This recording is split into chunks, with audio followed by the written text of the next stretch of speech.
So let's discuss the plant cell. अच्छा, यहाँ पर बहुत सारे स्ट्रक्चर्स हैं like rough endoplasmic reticulum, nucleus, nucleolus, smooth endoplasmic reticulum, ribosomes, nuclear envelope, nuclear pores, Golgi apparatus, mitochondria, ठीक है, एंड सेल सरफेस मेम्ब्रेन। इन सबको मैं अपनी प्रीवियस वीडियो में डिस्कस कर चुका हूँ इन एनिमल सेल। अगर नहीं देखी वीडियो तो लिंक भी डिस्क्रिप्शन में और प्रीवियस वीडियो जाकर देख भी लो याद से, ठीक है। बहुत डिस्क्रिप्टिवली पढ़ाया है मैंने, बहुत डिटेलिंग, जो कैम्ब्रिज 11 में रिक्वायरमेंट है बस वहाँ तक ही पढ़ा रहा हूँ। If you talk about the cell wall, मैंने तुम्हें बताया था एनिमल सेल में हमारे पास सेल वॉल नहीं होती है, लेकिन प्लांट सेल में हमारे पास सेल वॉल होती है। अब अगर तुम कह रहे हो कि cell wall is responsible, like हमारे पास सेल वॉल जो होती है प्लांट सेल में वो क्यों होती है ट्रांसपोर्टेशन के लिए, सुनो you are 110% wrong. Because only the reason कि हमारे पास जो सेल वॉल है उसका स्ट्रक्चर रिजिड होता है, और रिजिड स्ट्रक्चर की वजह से, रिजिड का मतलब क्या है, मजबूत, सख्त, उसकी वजह से वो एक रेगुलर शेप देता है टू द प्लांट सेल को। तुमने एनिमल सेल का स्ट्रक्चर देखा था, वो तो लाइक यू कैन सी कि सम हाउ रेक्टेंगुलर था, पर नहीं, दे आर इरेगुलर, ठीक है। आपको डिफरेंट डायग्राम्स देखेंगे, पर प्लांट सेल में हमारे पास रेगुलर स्ट्रक्चर्स होते हैं, ठीक है। सो ये रेगुलर स्ट्रक्चर या प्लांट सेल का स्ट्रक्चर रिस्पॉन्सिबल क्यों है, मतलब किस लिए है, बिकॉज ऑफ सेल वॉल। अब अगर सेल वॉल होगी तो वो रिजिड स्ट्रक्चर है। Cell wall of plant cell is made up of, ये तो मो लेवल से पढ़ते आए हो, that is cellulose, okay. Plant cell का जो सेल वॉल है वो सेल्यूलोस से बना हुआ होता है। ये भी, और तुम्हें अभी बायोलॉजिकल मॉलिक्यूल्स में ये भी याद रखना है कि what is the structure of cellulose, ठीक है। सो वो हमारे पास ग्लूकोज मॉलिक्यूल्स होते हैं जो कि बीटा, वहाँ पे बीटा चेन बनी हुई होती है, ठीक है। बीटा ग्लूकोज बेसिकली हमारे पास जो है वो ग्लाइकोसिडिक बॉन्ड से कंबाइन होते हैं। अच्छा, कॉम्प्लिकेट कर रहा हूँ, चलो यहाँ पर इतना रखो कि सेल्यूलोज होता है, हम बायोलॉजिकल मॉलिक्यूल्स में पढ़ेंगे। सो सेल वॉल हमारे पास कम्प्लीटली परमेबल होती है, और सेल सरफेस मेम्ब्रेन हमारे पास पार्शियली परमेबल होती है। पार्शियली परमेबल का मतलब ये है कि सेल सरफेस मेम्ब्रेन कुछ चीज़ों को अलाउ करती है कि वो अंदर या बाहर जाए, और कुछ चीज़ों को रेस्ट्रिक्ट करती हैं। लेकिन सेल वॉल वो वाहिद चीज़ है, वो वाहिद लाइक स्ट्रक्चर है जो हर चीज़ को अलाउ कर देता है कि वो अंदर भी और बाहर भी जाए। बेसिकली इट्स रिजिड, तो वो आपको क्या कहता है, एक स्ट्रक्चर, एक शेप प्रोवाइड करता है। इफ़ यू टॉक अबाउट प्लाज्मोडेस्मा और प्लाज्मोडेस्माटा सिंगुलरली, ठीक है, तो plasmodesmata is basically the pathway जो आपको प्लांट सेल के एक साइटोप्लाज्म से प्लांट सेल के दूसरे साइटोप्लाज्म को कनेक्ट करता है, और ना इसके बीच सेल वॉल होती है ना सेल मेम्ब्रेन होती है। अब तो ऑब्वियसली तुम्हें इस डायग्राम से प्रॉपर्ली विजिबल नहीं होगा, लेकिन तुम गूगल पे अगर सर्च करो कि व्हाट इज़ प्लाज्मोडेस्माटा तो तुम्हें ईजिली पता चल जाएगा कि दो प्लांट सेल को, एनिमल में नहीं होता प्लाज्मोडेस्माटा। प्लांट सेल जब दो होंगे, दो प्लांट सेल का जो बीच वाला एरिया, लाइक दोनों के बीच में पाथवे होता है, एक छोटा सा क्रॉसिंग एरिया होता है जहाँ ना सेल सरफेस मेम्ब्रेन होती है ना सेल वॉल होती है, और यहाँ पर साइटोप्लाज्म होता है, तो उसे हम कहते हैं प्लाज्मोडेस्माटा। ये बिल्कुल उसी केस में जब तुमने मेरी प्रीवियस वीडियो देखी तो मैंने तुम्हें वहाँ पे बताया था कि हमारे पास न्यूक्लियस के अंदर, न्यूक्लियर एनवेलप में हमारे पास न्यूक्लियर पोर्स होते हैं, और न्यूक्लियर पोर्स क्यों होते हैं, ताकि न्यूक्लियर प्लाज्म से mRNA जो है और बाकी सब्सटेंसेस जो हैं वो साइटोप्लाज्म में जाए, और साइटोप्लाज्म से न्यूक्लियर प्लाज्म में जाए। तो न्यूक्लियर एनवेलप में हमारे पास न्यूक्लियर पोर्स होते हैं, नहीं गैप्स होते हैं बीच बीच में। इसी तरीके से प्लाज्मोडेस्माटा गैप है between the two plant cells, ठीक है, जो ये है हमारा बेसिकली ट्रांसपोर्टेशन में काम आता है। और ईजिली साइटोप्लाज्म टू साइटोप्लाज्म, एक सेल के साइटोप्लाज्म से दूसरे सेल के साइटोप्लाज्म में ट्रांसपोर्टेशन हो रही है, बहुत ईजी है, ठीक है। Chloroplast it's very important. Chloroplast क्या करते हैं भाई, chloroplast is responsible for the photosynthesis. अब यहाँ पर एक चीज़ लिख लो अपने पॉइंट्स में कि you are having one type of photosynthetic bacteria. इसका तुम्हें भी पता होना चाहिए कि हमारे पास एक ऐसा बैक्टीरिया भी है जो प्रोटीन फोटोसिंथेसिस करता है, और फोटोसिंथेसिस का मतलब होता है मेकिंग ऑफ ग्लूकोज, ठीक है। रेस्पिरेशन माइटोकॉन्ड्रिया करता है, यानी कि ब्रेक डाउन ऑफ ग्लूकोज, लेकिन ग्लूकोज बना कौन रहा है, स्टार्च और ये सारी प्रोडक्ट्स बना कौन रहा है, अमीनो एसिड्स वगैरह सब, ठीक, ये हमारे पास फोटोसिंथेसिस में बन रहा होता है, ठीक है। और बनाता कौन है, क्लोरोप्लास्ट। सो या क्लोरोप्लास्ट जहाँ जहाँ होगा वहाँ हमारे पास जो है वो फोटोसिंथेसिस हो रहा होता है, लेकिन फोटोसिंथेटिक बैक्टीरिया जिसका असली नाम होता है सियानोबैक्टीरिया, ठीक है। सियानोबैक्टीरिया हमारे पास उसमें क्लोरोप्लास्ट होता है, इसकी वजह से वो फोटोसिंथेसिस करने की काबिलियत रखता है। ये लाइट को एब्जॉर्ब करता है, और उसके बाद क्योंकि obviously photosynthesis in the presence of light होती है, और उसको एब्जॉर्ब करने के बाद जो है वो फिर ये ग्लूकोज बनाता है, बायो ऑर्गेनिक प्रोडक्ट्स बनाता है, और उसके बाद जो है वो बाकी सेल को भी प्रोवाइड करता है, ठीक है। If you talk about the function of membrane system and organelles, अच्छा एक बात यहाँ पे रखो कि सेल सरफेस मेम्ब्रेन हमारे पास है वो मैंने बता दिया कि हमारे पास इस तरीके का स्ट्रक्चर है कि जो कि अलाउ करता है सब्सटेंसेस को कि वो अंदर और बाहर जाए, लाइक ट्रांसपोर्ट करता है चीज़ों को, ठीक है। There are also many membranes within the cell which help to make different compartments in which different chemical reactions can take place without interfering with one another. ठीक है, यानी कि हमारे पास बहुत सारे सरफेस मेम्ब्रेन होते हैं, लाइक गोल्जी एपरेटस हमारे पास बेहतरीन एग्जाम्पल है. ठीक है, हमारे प्लांट सेल में भी गोल्जी एपरेटस है, इस तरह के हमारे smooth and rough endoplasmic reticulum में भी हमारे पास जो वो लाइक मेम्ब्रेन लाइक स्ट्रक्चर्स हैं हमारे पास. तो हमारे पास डिफरेंट टाइप्स ऑफ फंक्शन करते हैं और ये इंटरफेयर नहीं करते एक दूसरे के फंक्शन को. ठीक है, यानी कि गोल्जी एपरेटस, अब क्योंकि it is not part of your syllabus, ऐसी जनरल नॉलेज के लिए बताता चलो कि गोल्जी एपरेटस में बहुत सारी लेयर्स होती हैं. ठीक है, यानी कि बहुत सारे मेम्ब्रेन्स होते हैं. एक मेम्ब्रेन में कोई फंक्शन होता है, दूसरे मेम्ब्रेन में कोई फंक्शन होता है, तीसरे मेम्ब्रेन में कोई फंक्शन होता है, चौथे मेम्ब्रेन में कोई फंक्शन होता है. यानी कि डिटॉक्सिफिकेशन करता है, ये मॉडिफिकेशन करता है प्रोटीन की. तो अलग अलग फंक्शन कर रहे होते हैं विदाउट इंटरफेयरिंग. यानी ऐसा नहीं कि पूरा गोल्जी एपरेटस एक ही टाइम पे एक ही फंक्शन कर सकता है. So that is what make sense. ठीक है, now let's quickly discuss the structure of the Golgi apparatus. और यहाँ पर तुम्हें साथ में inter relation between rough endoplasmic reticulum and Golgi apparatus दिखाया हुआ है. सबसे पहले proteins are made by ribosomes on the rough endoplasmic reticulum and are pinched off into vesicles. मैंने तुम्हें बताया था कि रफ एंडोप्लाज्मिक रेटिकुलम हमारे पास, और अच्छा स्मूथ एंडोप्लाज्मिक रेटिकुलम और रफ एंडोप्लाज्मिक रेटिकुलम का मैं तुम्हें एक बहुत इंपॉर्टेंट पॉइंट प्रीवियस वीडियो में बताना भूल गया. ठीक है, वो इंपॉर्टेंट पॉइंट क्या है? वो इंपॉर्टेंट पॉइंट ये कि हमारे पास रफ एंडोप्लाज्मिक रेटिकुलम वो एंडोप्लाज्मिक रेटिकुलम है जिसमें हमारे पास राइबोसोम्स अटैच होते हैं, और स्मूथ एंडोप्लाज्मिक रेटिकुलम वो एंडोप्लाज्मिक रेटिकुलम है जिसमें हमारे पास राइबोसोम्स अटैच नहीं होते. तो जहाँ राइबोसोम्स एंडोप्लाज्मिक रेटिकुलम में अटैच है तो मुझे कहते हैं रफ एंडोप्लाज्मिक रेटिकुलम. सिंपल है यार, आर आ रहा है, यानी कि rough endoplasmic reticulum, rough is for R is for ribosome. तो यहाँ पे होता है स्मूथ में कोई आर नहीं आ रहा, तो उसका मतलब कोई राइबोसोम्स नहीं होते.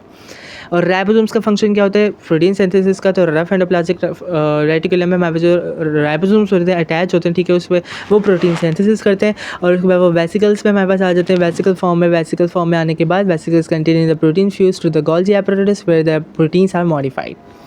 यानी कि ये जो हमारे पास वेसिकल्स है वो फ्यूज़ हो जाते हैं, यानी कि एंटर नहीं होते. ठीक है, वर्ड अब ये बात समझना थोड़ा कि फ्यूज़ और एंटर का क्या मतलब है. बच्चे बहुत कॉन्सेप्ट गलत ले जाते हैं, तो अब कॉन्सेप्ट मैं यहीं पर ही क्लियर करना चाहता हूँ. मैं कोशिश करूँगा सारे कॉन्सेप्ट ईजिली यहाँ पे क्लियर हो जाए ताकि तुम्हें आगे कोई भी कन्फ्यूजन ना हो और तुम चीज़ों को सिर्फ पढ़ो तो तुम्हें समझ आ जाए. अगर हमारे पास एक वेसिकल है, ठीक है, यानी कि एक सर्कुलर स्ट्रक्चर है और वो किसी चीज़ में जाकर उसमें अटैच हो रहा है और अटैच होकर उसके अंदर जो भी सब्सटेंस है वो उसे डोनेट कर रहा है. Make sense? इसे हम कहते हैं फ्यूजिंग. लेकिन अगर एक सर्कुलर सरफेस है, सर्कुलर स्ट्रक्चर है और वो जो है वो बिल्कुल अंदर एंटर हो गया, दूसरे सेल में एंटर हो गया है, वो पूरी अपने स्ट्रक्चर के साथ सर्कुलर स्ट्रक्चर दूसरे सेल में एंटर हो गया, तो उसका मतलब हम कहते हैं कि अब ये एंटर हुआ या ट्रांसपोर्ट हो गया या कि बिल्कुल अंदर जो है वो दाखिल हो गया.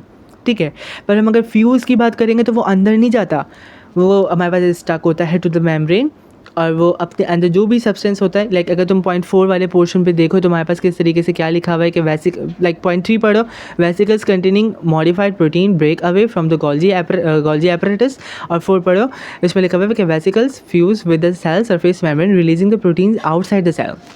यहाँ देखो पॉइंट 4 तुम्हें बहुत अच्छे से फ्यूजिंग का मतलब समझा रहे हैं. फ्यूज़ का क्या मतलब होता है कि वेसिकल जो है वो बाहर नहीं जा रहा, जो वेसिकल है वो सेल सरफेस मेम्ब्रेन में आके स्टक हो गया और वो खुल गया और वो खुला और उसके अंदर जो भी प्रोटीन थे मॉडिफाइड वो बाहर चले गए सेल से. यानी कि वो खुद वेसिकल बाहर नहीं गया, वो अंदर ही है, उसने अपने आप को स्टक किया सेल सरफेस मेम्ब्रेन से और पाथवे अलाउ किया और सारी चीज़ों को बाहर जो है वो जाने दिया और उसके बाद वो वापस बैक साइड आ जाएगा. तो ये कहलाता है प्रोसेस फ्यूजिंग का. I hope now you understand it. तीसरा पॉइंट भी समझाते चलूँ कि vesicles containing the modified protein, यानी अब तुम्हारे गोल्जी एपरेटस ने, यानी कि हो क्या रहा है सिंपल, राइबोसोमल आरएनए हमारे पास रफ एंडोप्लाज्मिक रेटिकुलम ने हमारे पास जो है वो प्रोटीन बनाए, वो प्रोटीन पे वेसिकल्स फॉर्म में, यानी कि वेसिकल्स जिसके अंदर प्रोटीन है, जितनी भी प्रोटीन्स बनाए उन्हें मॉडिफाई कौन करेगा? Golgi apparatus. तो वेसिकल्स साइटोप्लाज्म में मूव कर रहे हैं towards Golgi apparatus. Golgi apparatus ने मॉडिफाई करके अब जो मॉडिफाइड प्रोटीन्स है उन्हें जो है वो अब इस तरीके से लाइक स्ट्रक्चर वेसिकल्स दोबारा से बन जाते हैं, यानी कि यही मेम्ब्रेन स्ट्रक्चर्स भी बना रहे हैं. ठीक है ना.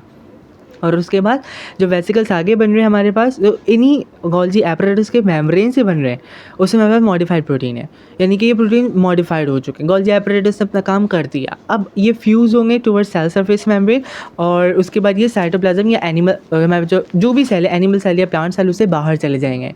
ठीक है, यानी कि वेसिकल बाहर नहीं जा रहा, लेकिन वेसिकल ने एक पाथवे अलाउ कर दिया ताकि फिर वो जो भी सब्सटेंस है वो बाहर चले जाए. And I hope that the diagram is very clear to you. तो इसका मतलब फ्यूजिंग है. ठीक है, और smooth endoplasmic reticulum is usually less extensive than rough endoplasmic reticulum. It does not have ribosome attached to it. ठीक है, सारी बातें हम कर चुके हैं. And the cisternae are usually more flattened than those of the rough endoplasmic reticulum. Now ये MCQ बन सकता है. एक बात मैंने और बताई थी तुम्हें प्रीवियस वीडियो में कि हमारे पास सिस्टरने होता है, क्रिस्टे होता है. क्रिस्टे कहाँ होता है? माइटोकॉन्ड्रिया में. सिस्टरने कहाँ होता है? Golgi apparatus, rough endoplasmic reticulum and smooth endoplasmic reticulum. It is involve in the synthesis of steroids, hormones and the break down of toxins. Toxins जो भी खतरनाक हमारे पास बहुत सारे खतरनाक सब्सटेंसेस, खतरनाक मटीरियल्स जो कि लिटरली एक सेल की डेथ कर सकते हैं, सेल को मार सकते हैं, ये उन्हें ब्रेक डाउन करता है. प्लस ये स्टेरॉइड्स की प्रोडक्शन करता है. तो MCQ ज़्यादा स्टेरॉइड प्रोडक्शन पे फोकस करता है. ठीक है, ये चीज़ याद कर लेना कि इनके जो सिस्टर्न होते हैं, नहीं मेम्ब्रेन लाइक स्ट्रक्चर होते हैं, वो फ्लैटन होते हैं when compare to the rough endoplasmic reticulum. क्योंकि रफ एंडोप्लाज्मिक रेटिकुलम में राइबोसोम्स अटैच होते हैं. बस ये सिंपल रीज़न है.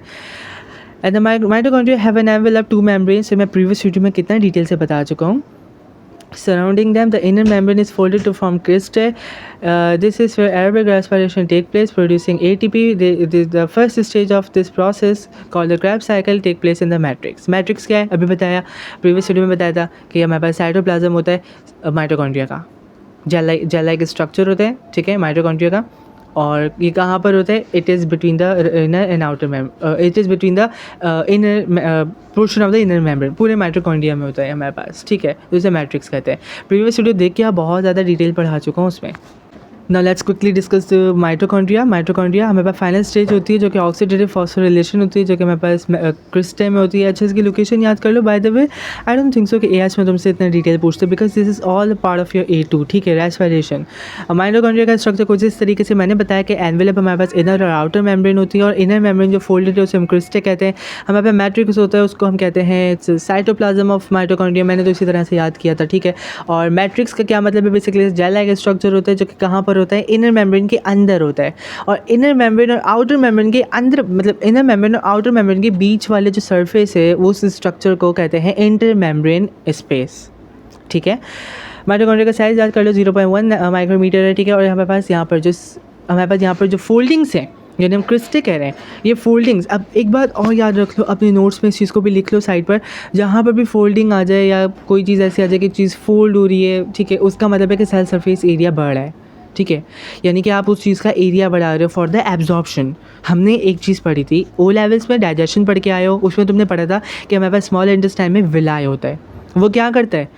वो हमारे पास फोल्डिंग से बेसिकली, और वो क्या करता है? एब्जॉर्प्शन के लिए सरफेस एरिया बढ़ा देगा. ठीक है, तो सरफेस एरिया बढ़ जाएगा तो ज़्यादा न्यूट्रिएंट्स एब्जॉर्ब होंगे. ठीक है, इसी तरीके से हमारे पास जो क्रिस्टे है, अगर वो ज़्यादा फोल्ड होगा तो ज़्यादा ATPase बनेंगे और ज़्यादा ATP सिंथेज बनेंगे, यानी कि यहाँ पर लगेंगे. These are the enzymes. और ये क्या करते हैं? It makes ATP. ATPase break down करता है ATP को, और ATP सिंथेज फॉर्म करता है ATP को. यानी कि ATP को अगर तुम्हें बनाना है तो ATP सिंथेज जो कि क्रिस्टे में होता है, और ATP को ब्रेक डाउन करना है तो वो ATPase में होता है. ठीक है, और इस तरह हमें फिर एनर्जी मिलती रहती है. And it is the longitudinal section of through a mitochondria. ठीक है, and I hope that everything is clear. तो lysosomes are little membrane bound or packages of hydrolytic यानी कि digestive enzymes. मैंने अभी बताया तुम लोगों को कि ये हमारे पास क्या करते हैं, हमारे पास डाइजेशन करते हैं. बहुत ज़्यादा जो है वो क्या बोलूँ कि जो यूजफुल सब्सटेंसेस नहीं होते, बहुत ज़्यादा वेस्टेज होती है चीज़ें या डैमेज सेल्स हैं, उन्हें जो है वो ये ब्रेक डाउन करते हैं. They form by breaking off the Golgi apparatus. अच्छा, ये बहुत इंपॉर्टेंट है कि लाइसोसोम्स बनते कैसे. ये गोल्जी एपरेटस की जो तुम्हें मैंने मेम्ब्रेन दिखाई थी ना इतनी सारी, वो जब ब्रेक डाउन होते हैं तो उसमें हमारे लाइसोसोम्स भी बनते हैं. They are used to digest bacteria other cells taken into the cell by the phagocytosis और टू ब्रेक डाउन अनवांटेड और damage organelles within the cell. यानी कि बेसिकली ना कि सिर्फ अनवांटेड वेस्टेज सब्सटेंसेस या डैमेज सेल्स को या डैमेज ऑर्गेनिल्स को ब्रेक डाउन करते हैं, बल्कि बैक्टीरिया को भी डाइजेस्ट करते हैं. और फेगोसाइटोसिस तुम अपने चैप्टर 11 में पढ़ोगे इम्यूनिटी में, जिसमें तुम्हें डिटेल से पढ़ाया हुआ है कि फेगोसाइटोसिस होता क्या है. इसमें जब फेगोसाइट्स होते हैं वो हमारे फेगोसाइटोसिस करते हैं, यानी कि इनगल्फ करते हैं, पकड़ते हैं और लेकर आते हैं लाइसोसोम्स की तरफ कि ये लो मैंने बैक्टीरिया को पकड़ लिया, अब तुम इसे मारो. और लाइसोसोम्स क्या करते हैं? फिर उसे ब्रेक डाउन कर देते हैं. कैसे ब्रेक डाउन कर देते हैं? लाइसोसोम्स के पास हाइड्रोलाइटिक एंजाइम है, और हाइड्रोलाइटिक एंजाइम का क्या फंक्शन है? ब्रेक डाउन करना. That's simple. Centrioles are found only in animal cells, not in plant cells. अब ये चीज़ है जिस पे तुम डिस्टिंग्विश कर सकते हो. ठीक है, तो इन पॉइंट्स को भी लिखते रहो. ये कौन से ऑर्गेनिज्म सिर्फ एनिमल सेल में, कौन से सिर्फ प्लांट में, कौन से वो दोनों में. ठीक है, They are made of tiny tubules called microtubules arranged in circular pattern. The two centrioles lie at right angles to one another. It is from here that the microtubules are made that form the spindle during the cell division in the animal cells. शायद ये सारी बातें मैं तुम्हें previous video में बता चुका हूँ. Now let's talk about the chloroplast, जो कि हमारे पास सिर्फ प्लांट सेल में होता है और तुम इसी की बेस पे आइडेंटिफाई करोगे एनिमल और प्लांट सेल को. Like mitochondria, they are surrounded by an envelope, यानी कि दो मेम्ब्रेन से बना होता है. Their background material is called stroma. अब स्ट्रोमा क्या है, देखो ये भी एक मुश्किल चीज़, बहुत ज़्यादा कॉम्प्लिकेट करके बता दिया. What is stroma? इसको ईजी कर दो, बहुत सिंपल कर दो. क्लोरोप्लास्ट का साइटोप्लाज्म. जिस तरह से माइटोकॉन्ड्रिया का साइटोप्लाज्म को हम कह रहे थे मैट्रिक्स, जिस तरह से न्यूक्लियस के साइटोप्लाज्म को हम कहते हैं न्यूक्लियोप्लाज्म. ठीक है, इसी तरीके से हमारे पास स्ट्रोमा होता है क्लोरोप्लास्ट का cytoplasm. I hope I have clear you all. ठीक है, एंड इट कंटेन्स, यानी कि जेल लाइक स्ट्रक्चर, उसमें बहुत सारे ऑर्गेनल्स होता है. And it contains many paired membranes called thylakoids, यानी कि एक हमारे पास लेयर होती है जिसे हम कहते हैं थैलाकॉइड. एक मेम्ब्रेन स्ट्रक्चर है जिसे हम कहते हैं थैलाकॉइड, और बहुत सारे अगर थैलाकॉइड्स होंगे तो हम उसे कंबाइनली कहते हैं ग्रैनम. बिल्कुल नीचे देखो साइड में, इन्हें हम ग्रैनम कहते हैं. अच्छा, और यहाँ पे क्या लिखा हुआ है कि grana contains chlorophyll which absorbs energy from sunlight. ठीक है, the first reaction in photosynthesis called the light dependent reaction and photophosphorylation take place on the membranes. अब ये तुम्हें इतना डिटेल से जानने की ज़रूरत नहीं है बाय द वे, क्योंकि A2 में पूरा एक चैप्टर है फोटोसिंथेसिस का. तो इतना याद कर लो कि हमारे पास जो ग्रैना होता है या ग्रैनम होता है, ये हमारे पास थैलाकॉइड, एक थैलाकॉइड, ठीक है, बहुत सारे थैलाकॉइड ग्रैनम बनाते हैं. एक थैलाकॉइड अलग है, वो मेम्ब्रेन स्ट्रक्चर है, और बहुत सारे थैलाकॉइड आपस में मिलके ग्रैनम का स्ट्रक्चर बनाते हैं, जहाँ पर पहली स्टेज होती है फोटोसिंथेसिस की. इसमें हमारे पास पूरे क्लोरोप्लास्ट में, मैं तुमसे क्वेश्चन कर रहा हूँ कि पूरे क्लोरोप्लास्ट में हमारे पास मुझे क्लोरोफिल कहाँ से मिलेगा, तो तुम्हें बोलना है कि मुझे ग्रैनम से मिलेगा. और अच्छा आंसर है थैलाकॉइड से मिलेगा. ठीक है, थैलाकॉइड मेम्ब्रेन से मिलेगा. तो ग्रैनम हमारे पास होता है जिसमें क्लोरोफिल होती है. इसमें फर्स्ट स्टेज होती है जिसे हम कहते हैं फोटोफॉस्फोरिलेशन, और फोटो का वर्ड आ रहा है, इसका मतलब है कि लाइट, यानी कि ऑब्वियसली इसमें लाइट की रिक्वायरमेंट होती है. ठीक है, और लाइट डिपेंडेंट रिएक्शन, यानी कि ग्रैनम हमारे पास जो फोटोसिंथेसिस 2 स्टेजेस में होता है. ये चीज़ याद कर लो बस एएस में, कि 2 चीज़ों का होता है फोटोसिंथेसिस. पहले लाइट डिपेंडेंट रिएक्शन, दूसरा लाइट इंडिपेंडेंट रिएक्शन. और लाइट इंडिपेंडेंट रिएक्शन को कैल्विन साइकिल भी कह रहे हैं. Light dependent reaction and photophosphorylation. Light dependent reaction, वो रिएक्शन जो लाइट पे डिपेंड करता है वो ग्रैनम में होता है. लाइट इंडिपेंडेंट रिएक्शन स्ट्रोमा में होता है, यानी कि इसे कैल्विन साइकिल भी कहते हैं. अभी मैंने तुम्हें बताया माइटोकॉन्ड्रिया में क्रैब साइकिल होती है, यहाँ पर क्लोरोप्लास्ट में कैल्विन साइकिल होती है. अभी इसको कंफ्यूज नहीं करो, जस्ट ये पॉइंट्स याद रख लो जो बताएं. एआईएस के लिए इतना काफ़ी है, A2 के लिए बाद में डिस्कस करेंगे डिटेल से. And chloroplast often contains starch grains, ठीक है, which are storage materials formed from the sugar that are produced in the photosynthesis. अभी मैंने तुम्हें बताया है कि हमारे पास फोटोसिंथेसिस क्या करता है, ग्लूकोज बनाता है, स्टार्च बनाता है, और क्लोरोप्लास्ट पूरे एनिमल प्लांट सेल को जो है वो ये ग्लूकोज दे रहा होता है, स्टार्च वगैरह दे रहा होता है, और ये स्टोर भी करता है. ह्यूमन बॉडी में जो चीज़ स्टोर हो सकती है वो होती है ग्लाइकोजन. ठीक है, ह्यूमन बॉडी में ग्लाइकोजन स्टोर होता है, और प्लांट सेल में स्टार्च हमारे पास स्टोर होता है. और ये पॉइंट्स भी लिख लो. आई नो कि मैं तुम्हें सेल स्ट्रक्चर में बहुत डिटेल पढ़ा रहा हूँ, but that is the detail required at your AS level. So इतना भी पढ़ लिया, बहुत अच्छा हो जाएगा पेपर. ठीक है, and we are having the starch grain. Starch grain में हमारे पास स्टार्च होता है, यानी कि हमारे पास जो जो प्लांट सेल है, प्लांट सेल हमारे पास जो स्टार्च स्टोर करता है वो स्टार्च ग्रेन में स्टोर करता है. We are having the ribosomes which are responsible for the protein synthesis. अच्छा, यहाँ पर we are having the lipid droplets. ठीक है, इसमें हमारे पास लिपिड्स होते हैं बेसिकली. और लामेला किसे कहते हैं? लामेला कहते हैं एक ग्रैनम को दूसरे ग्रैनम से अटैच करना, यानी कि एक ग्रैनम दूसरे ग्रैनम से अटैच. ग्रैनम क्या है? एक थैलाकॉइड मेम्ब्रेन है, जब बहुत सारे थैलाकॉइड आपस में मिले तो उन्होंने ग्रैनम बनाया. एक ग्रैनम दूसरे ग्रैनम से थैलाकॉइड मेम्ब्रेन की वजह से अटैच होता है. ठीक है, and this is all over the structure of chloroplast. Till now अभी तक एएस में तुम्हें सिर्फ इतनी नॉलेज होनी चाहिए, and that's all about it. So that's all about everything. I hope you understand everything, और यही सारी डिस्क्रिप्शन रिक्वायर्ड आपकी एएस में. So do subscribe this channel, और उन्हें भी भेजो जिन्हें एएस में बहुत मुश्किल हो रही है फॉर बायोलॉजी. ठीक है, will see in the next video. Till that take care.